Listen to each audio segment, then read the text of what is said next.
On this episode of Game Shack, I'm going to give you guys my top 10 Atari 2600 games for the AtGames ALU, plus point out some notable misses that I think they should add to the system in 2022. Coming up next.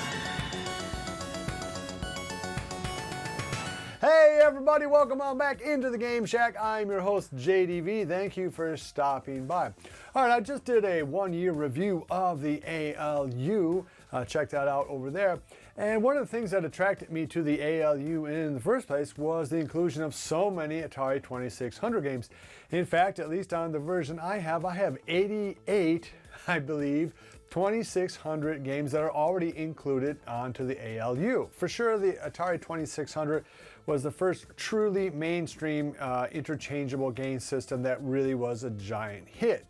And for pretty much a decade, it was the go-to system to have. And part of the reason for the success was the fact that it was a system aimed at the entire family. So sure, you could get your arcade games ported over there, like Space Invaders, Frogger, Asteroids, things like that. But you also had a plethora of purely family-oriented games like chess, checkers, Hangman, things like that. And coincidentally, some of those games make it onto my top 10 list. So let me just jump right into it. Number 10 on my list is going to be Night Driver.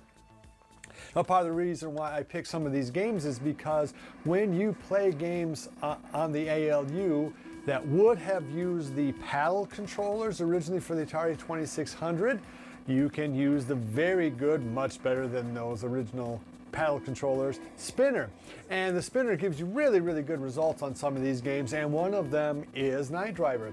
Now, Night Driver looks incredibly primitive, of course, to our eyes, but it was a big game when it came out, and it still has the kind of just sit down, you can get in a game of Night Driver in under 2 minutes, and that is some of the appeal also of these Atari 2600 games is they don't take hours to set up or to get into or anything like that. You just sit down, you blast some aliens or drive around or whatever, and you're through.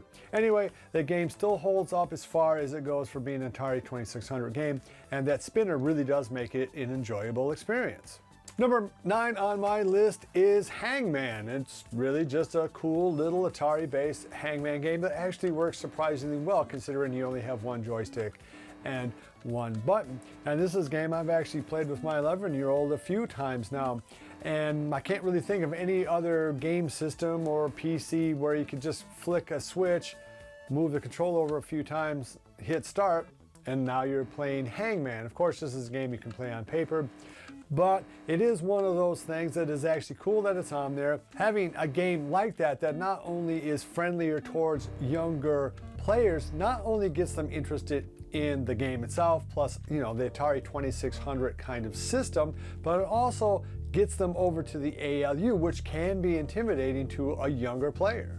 Kind of sticking with the idea that the controllers on this thing do make a difference, I'm going to pick Video Olympics.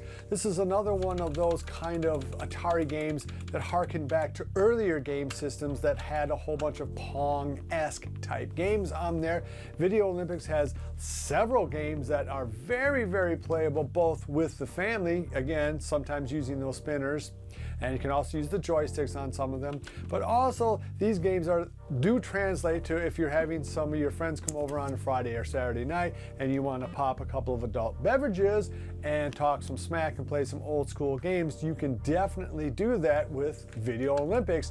Super Breakout is one of those games that really does play very well on the Atari 2600, and again, plays excellently with the spinners. If you have spinners on your particular version, the spinners really are very, very good on the ALU, and really make a game like Super Breakout very, very playable. One of the cool features of the ALU is that you can save a game. So let's say you're having a really good game of Breakout, but hey, it's dinner time or nature calls or whatever, you can hit pause and or save the game where you're at. Super Breakout remains a fun game, period, and it's very well translated on the 2600 and the ALU's controller. 6 is probably one of the most famous games on there, and that's Yars Revenge. It's a very unique type of game, a game that maybe that that deserves an update in terms of a better system, or whether there is sort of a nice little backstory there. And it's just one of those unique games where the designers of the 80s had to think outside the box. If you really are a Yars Revenge fanatic, there is, I believe it's a homebrew version, but there's a Yars Revenge 2 is also on this system. My number 5 game for the 2600 on the ALU is Asteroids. While it's not a great port of it, it is a very solid port to the game and gives you a lot of different variations. Maybe it'd even be higher on my list if there wasn't the already included Asteroids and Asteroids Deluxe arcade version on the ALU, but there is of course something special about the original 2600 game as well. Anyway, it's a super fun game and remains actually one of the better ports for the 2600. Number 4 is Haunted House, and this is another game that kind of lives within restrictions of the 2600 and yet produces a game that is very fun and still very hard if you're playing it on the like 7th, 8th, or 9th level. Incredibly hard game to win. It's just one of those games that you can sit down, throw 20 minutes at it, and have a good time in a self-contained little world, as it were. Haunted House really is one of the standout games for the Atari 2600. It's a good game to play on a windy, scary evening, and overall is one of the better games, I think, for Atari 2600, period. Number 3 game is Missile Command. It really is a great port of the actual game. Just like Asteroids, you can play the original version of Missile Command, the arcade version, on the ALU. So it is kind of interesting to kind of compare and contrast the Atari versions of some of these games with the original arcade classics. The really cool thing about the Atari 2600 is it manages with one joystick and one button to actually fairly closely reproduce the feeling and fun of the original Missile Command, and it really does have its own sort of charm. Anyway, it's my number 3 game on this list. The number 2 game on my list is actually one of the first Atari 2600 games ever made, and that is Combat. One of the reasons why Combat is so cool for this system, A, is there's so many different games. It's kind of interesting how all these 2600 games give you so many different varieties of the same game. Maybe they're not all that different, but they at least give you some options, and something I'd actually like to see in more modern games, for instance.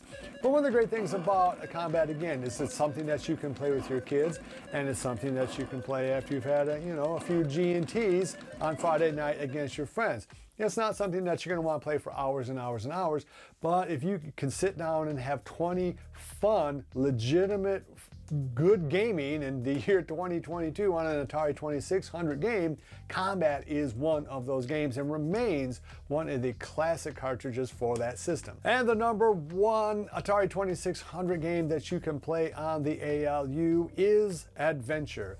There's so much good about this game. It's crazy. It's the first game to have an Easter egg, which will work on the ALU if you want to try to figure out how to do it, or if you remember it.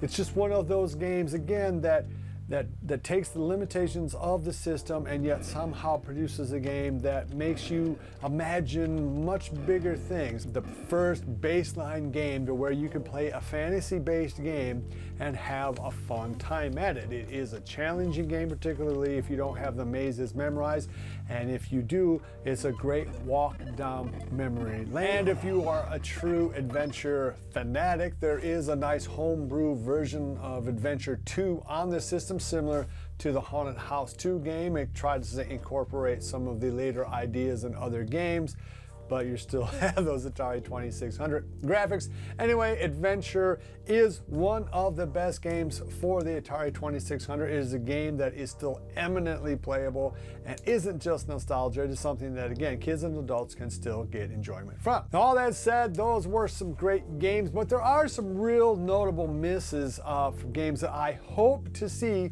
coming down the line from AtGames in hopefully this year. And there's really 3 categories. One, it'd be nice to see some Activision games on here. As far as I know, there are no Activision games on here, or certainly not the ones that you really want. Some of the games that I came up with from Activision that I would love to see on here. Number 1, Pitfall. Pitfall is the #1 selling Atari 2600 game of all time.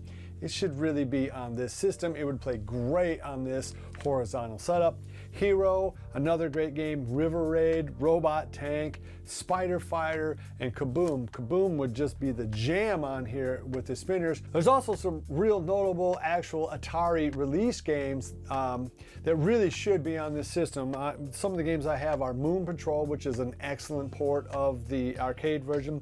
There's no version of Space Invaders, and Space Invaders, in my mind, is the greatest single port from an arcade game to a system that could not actually duplicate the graphics. I mean, it's just an amazing version of Space Invaders. So many different varieties. A lot of them are pretty amazing. Anyway, Space Invaders really should be on here in terms of the 2600 game. Jungle Hunt is a great game. The other thing that would be cool to have on here is Miss Pac-Man and Junior Pac-Man, two versions of Pac-Man that are actually really, really well done on the Atari. And heck, why not give us Pac-Man 2 so we can see just how bad that first game was? Hit clonk, clonk, clonk, clonk. Those horrible sounds, they will bring back a flood of nostalgia, not any kind of desire to play the game. Also, it'd be nice to have a Frogger and Berserk, two other very excellent arcade games that were very well ported to the 2600. All right, so that's it. If you like this kind of content, please give me a thumbs up on the way out the door. It really does help. Subscribe to this channel if you haven't. Love each other, and until next time, I'll see you guys in the Game Shack. Mwah! Be sure to visit evilgeniusentertainment.com for exclusive content, swag, casting call news, and much, much more.